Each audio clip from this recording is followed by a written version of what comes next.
Pencemaran air. Sebelumnya, perkenalkan anggota kelompok kami terlebih dahulu. Saya Puspita Sari Putri Pambayun dengan NIM 1984201000017 dan bersama dua rekan saya Laila Winardi dengan NIM 1984201000018.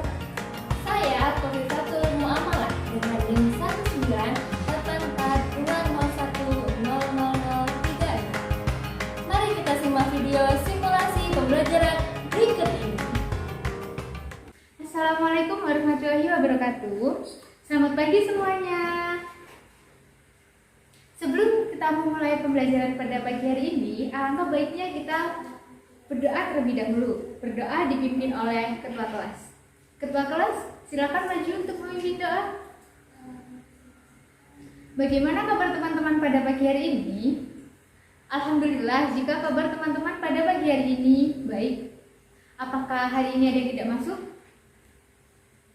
Oh iya, teman-teman masih semangat kan untuk mengikuti pembelajaran pada pagi hari ini? Tentu harus semangat dong. Materi pembelajaran pada pagi hari ini ialah pencemaran air. Apa ada yang tahu definisi air itu apa?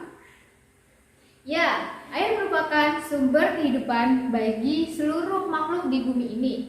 Seperti untuk mencuci, memasak, mandi, dan lain sebagainya.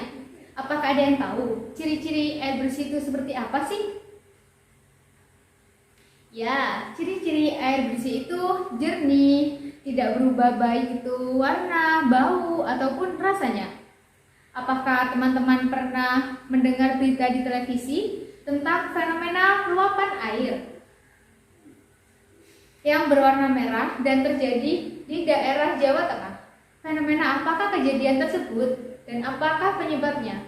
Kira-kira ada yang bisa bantu menjawab?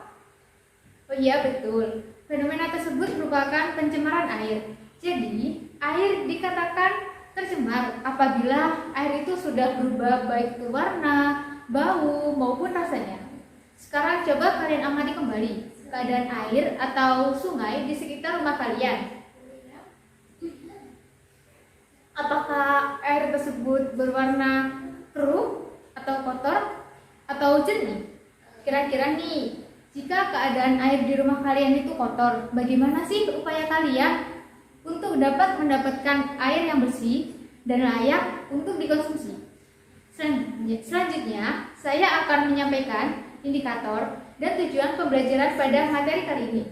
Indikator yaitu menjelaskan definisi pencemaran lingkungan, menyebutkan ciri-ciri air bersih dan tercemar, mengidentifikasi penyebab pencemaran air, menganalisis dampak yang terjadi, setelah itu melakukan percobaan.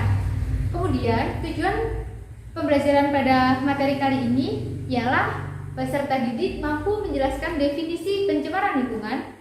Peserta didik dapat menyebutkan ciri-ciri air bersih dan tercemar. Peserta didik dapat mengidentifikasi penyebab pencemaran air. Peserta didik dapat menganalisis dampak yang terjadi. Baik teman-teman, mengulas fenomena yang sudah kita bahas di awal. Bagaimana jika kondisi air di sekitar rumah kalian itu mengalami hal yang serupa?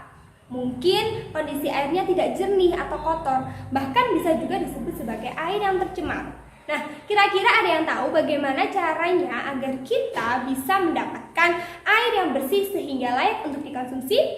Silakan yang mau menjawab. Oke, bagaimana? Oh ya, oke, bisa. Kita melakukan penjernihan air, begitu ya. Penjernihan air menggunakan apa kalau misalnya kita lakukan? Menggunakan sapu ijuk, boleh, bisa. Mungkin ada yang menjawab lagi. Menggunakan apa? Menggunakan biji kelor juga bisa. Ada lagi? Oh ya, menggunakan filtrasi, menggunakan pasir dan batu. Ya, yang teman-teman jawab ini sebenarnya sudah benar semua. Dan pada hari ini kita akan mencoba melakukan proses penjernihan air secara alami. Tadi kan teman-teman ada yang menjawab menggunakan biji kelor. Nah, di sini Bu Guru sudah menyiapkan alat dan bahan serta perangkat yang akan kita gunakan dalam proses penjernihan air. Jadi, di sini sudah ada biji kelor ya, teman-teman. Teman-teman akan melakukan percobaan dan sebelum itu, maka saya akan membagi teman-teman ke dalam beberapa kelompok terlebih dahulu. Saya akan membagi ke dalam 5 kelompok, di mana masing-masing kelompok terdiri dari 3 sampai 4 siswa. Silahkan dari siswa pertama berhitung dari 1 sampai 5, kemudian mengulang lagi ya dari 1 sampai 5. Silahkan. Oke, teman-teman, di sini sudah terbentuk kelompok ya. Kelompok 1 silahkan menempati tempat di sebelah kiri saya. Kelompok 2 silahkan di tengah. Kelompok 3, kelompok 4 di belakangnya, dan kelompok 5. Nah, sebelum teman-teman melakukan percobaan, saya akan membagikan LKPD terlebih dahulu. Bisa dilihat ya teman-teman LKPD-nya, karena LKPD ini akan menjadi acuan dari teman-teman dalam melakukan praktikum hari ini. Nah, tadi kan teman-teman sudah menjawab metode-metode apa saja yang bisa digunakan untuk penjernihan air. Ada yang menjawab sapu ijo, ada biji kelor, dan juga ada yang menjawab menggunakan proses filtrasi menggunakan pasir dan juga batu. Nah, di sini kan teman-teman juga sudah mengetahui media apa yang akan teman-teman gunakan untuk penjernihan air, sehingga teman-teman sudah bisa menjawab rumusan masalah yang ada dalam LKPD, di mana rumusan masalah yang dikemukakan pada percobaan hari ini yaitu bagaimana cara mendapatkan air bersih dari air kotor. Sesuai pembahasan kita di awal ya teman-teman. Silahkan teman-teman menulis hipotesis dari rumusan masalah yang sudah dikemukakan di dalam LKPD tersebut. Oke, sudah? Oke, setelah menulis hipotesis, teman-teman akan melakukan percobaan. Nah, sebelum melakukan percobaan, teman-teman, silahkan kalian berdiskusi dengan teman satu tim kalian untuk menentukan langkah-langkahnya. Bagaimana cara melakukan penjernihan air menggunakan biji kelor ini. Silahkan berdiskusi dan menuliskan langkah-langkahnya pada LKPD yang sudah dibagikan.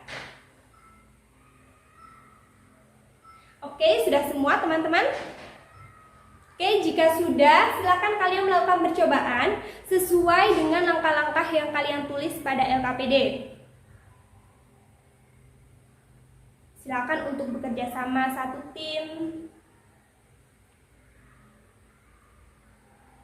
Jangan lupa untuk mengumpulkan data, mengamati hasil yang telah didapatkan pada saat praktikum, kemudian menuliskannya juga pada LKPD.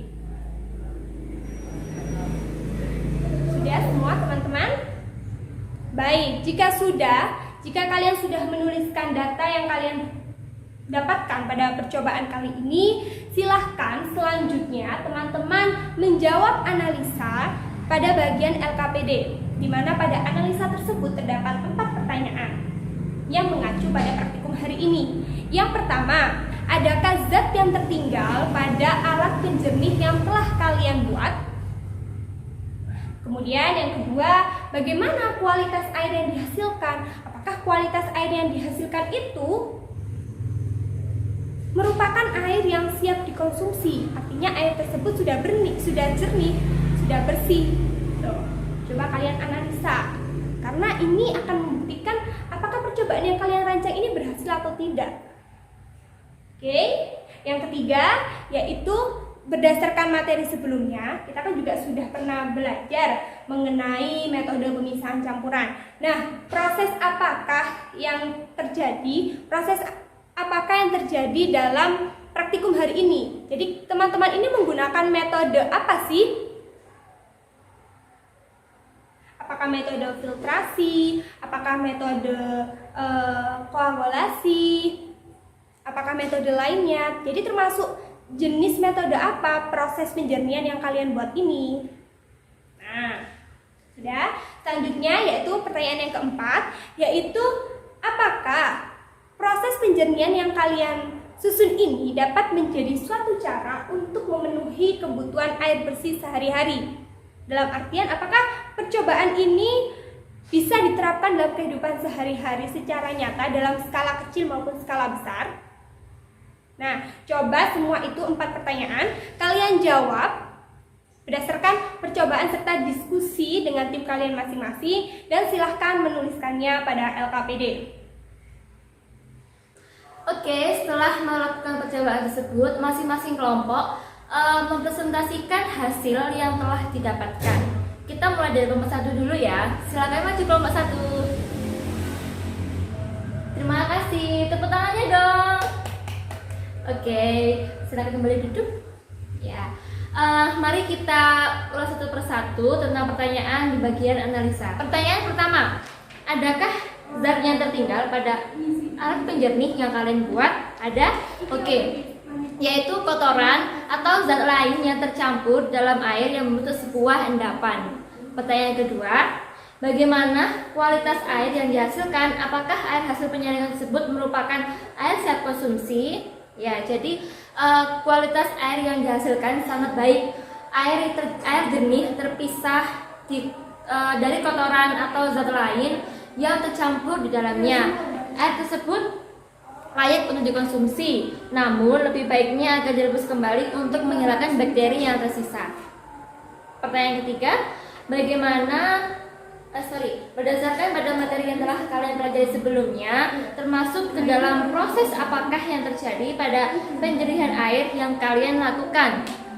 Ya, jadi proses penjernihan air ini menggunakan metode koagulasi. Hal ini dikarenakan kotoran yang terkandung dalam air dapat menjadi gumpalan atau disebut koagulen akibat zat aktif yang mampu mengadopsi dan menetralisir partikel-partikel lumpur serta logam yang terkandung dalam air limbah suspensi dengan partikel kotoran melayang di dalam air.